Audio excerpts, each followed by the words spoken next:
بسم اللہ الرحمن الرحیم۔ السلام علیکم۔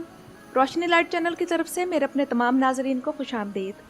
اور ناظرین اکرام، اس وقت صورتحال یہ ہے کہ ترکی کے تمام تاریخی ڈراموں کے سیزنز اپنے اپنے اختتام کی طرف بڑھ رہے ہیں۔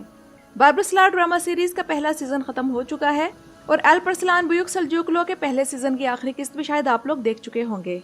داستان کے بارے میں مجھے کوئی خبر نہیں، لیکن کرولش عثمان کا تیسرا سیزن بھی اختتام کے قریب ہے اور اس کے سیکنڈ لاسٹ قسط یعنی قسط نمبر 97 کا ٹریلر آ چکا ہے، جس کے اہم ایونٹس پر آج کی ویڈیو میں بات کرنے کے ساتھ ساتھ پچھلی قسط پر کچھ مختصر سا تبصرہ اور ساتھ میں آپ لوگوں کے لیے اس ویڈیو میں کچھ اہم خبریں بھی ہوں گی اور آنے والی قسط کے اہم واقعات، مثلا عثمان قسط کے آخر میں جس ٹریپ میں پھنستا ہے اس سے کیسے نکلے گا،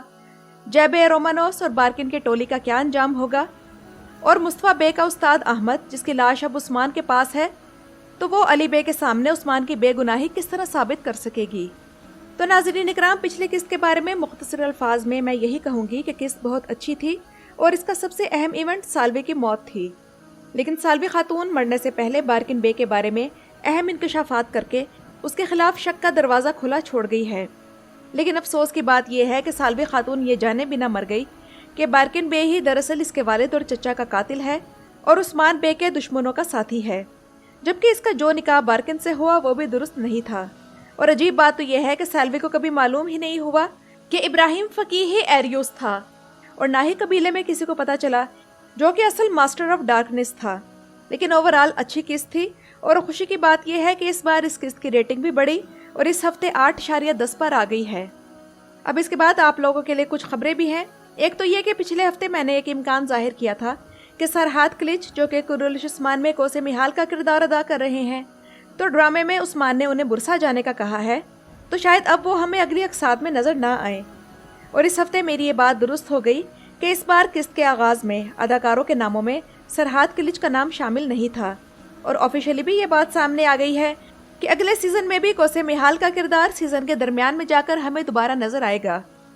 اور دوسری خبر یہ ہے کہ آفیشیلی یہ اعلان بھی ہو گیا ہے کہ قسط نمبر 98 کرولش عثمان کے تیسرے سیزن کی آخری قسط ہوگی، جس کے بعد یہ سیزن وائنڈ اپ ہو جائے گا۔ اب آتے ہیں اس طرف کہ عثمان استاد احمد کی لاش قبیلے میں لایا ہے تو مردہ کیسے بولے گا، جیسا کہ عثمان بے نے کہا تھا۔ تو میرا خیال ہے کہ اس کی داڑھی کے نیچے کوئی ایسا نشان ہوگا جس سے معلوم ہوگا کہ وہ غدار تھا، اور ایسے ہی نشان اور غداروں کے جسم پر بھی ہوگا، جس میں بارکن بے اور ایریوس کا وہ چیلا بھی شامل ہے۔ اور ناظرین اکرام، اس طرف ذہن اس لیے گیا ہے کہ ہم دیرولش ایرطغرل میں اس سے ملتے جلتی سچویشن دیکھ چکے ہیں کہ ایک جاسوس جو کہ سیمون کے ہتھے چڑھ جاتا ہے اور ایرطغرل اسے بچانے کی کوشش کرتا ہے، لیکن اسے بچانے کی کوشش کے دوران وہ مر جاتا ہے، تو ایرطغرل اور اس کے ساتھی اس کا سر شیو کر کے وہ خفیہ پیغام حاصل کر لیتے ہیں جو انہیں بھیجا گیا تھا۔ لیکن ناظرین اکرام، پچھلی قسط میں ایک بات سمجھ سے باہر ہے کہ پچھلی قسط میں ملعون خاتون نے خود دیکھا تھا کہ جیبے نے ان پر حملہ کیا ہے، اور پھر وہ وہاں سے بچ نکل کر سالوی کو لے کر قبیلے میں آ جاتی ہے، لیکن عثمان یا کسی اور سے کچھ نہیں کہتے کہ ہم پر حملہ جیبے نے کیا ہے۔ اور اس سے بھی پچھلی قسط میں عثمان نے جیرکوتائی کو کہا تھا کہ جیبے پر نظر رکھنا، لیکن اس ہفتے اس نے عورتوں پر حملہ کر دیا، جبکہ ایناگول کی مہم کے دوران بھی عثمان نے کہا تھا کہ ہم میں سے کوئی جاسوس ہے، مگر اسے پکڑنے کے لیے کوئی پلان کیوں نہیں بنایا گیا، حالانکہ بارکن بے تو سامنے کی بات تھا اور وہ ہی ایریوس کے سب سے زیادہ قریب تھا۔ لیکن ٹریلر دیکھ کر یہی معلوم ہوتا ہے کہ اگلی قسط میں اس کا خاتمہ نزدیک ہے۔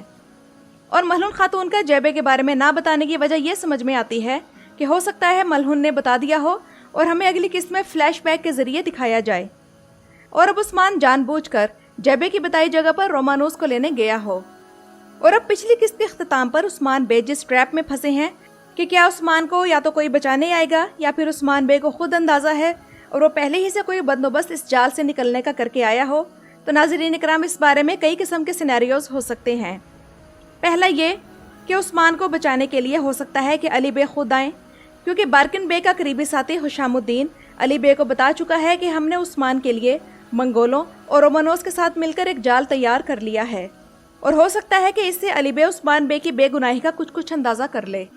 اور علی بے جب اپنے جنگجوؤں کے ساتھ اس جگہ پر پہنچے تو اسے رومانوس کی زبانی پتہ چل جائے کہ اصل میں یہ سب ان کی چال ہے۔ لیکن ناظرین اکرام، اگر علی بے عثمان کو بچانے وہاں نہیں آتے تو پھر آگ تیمور علی بے کے تمام گلے شکوے جو کہ انہیں عثمان بے سے ہیں، اسے وہ دور کرنے اور غلط فہمیاں ختم کرنے کے لیے بھیجا جائے گا۔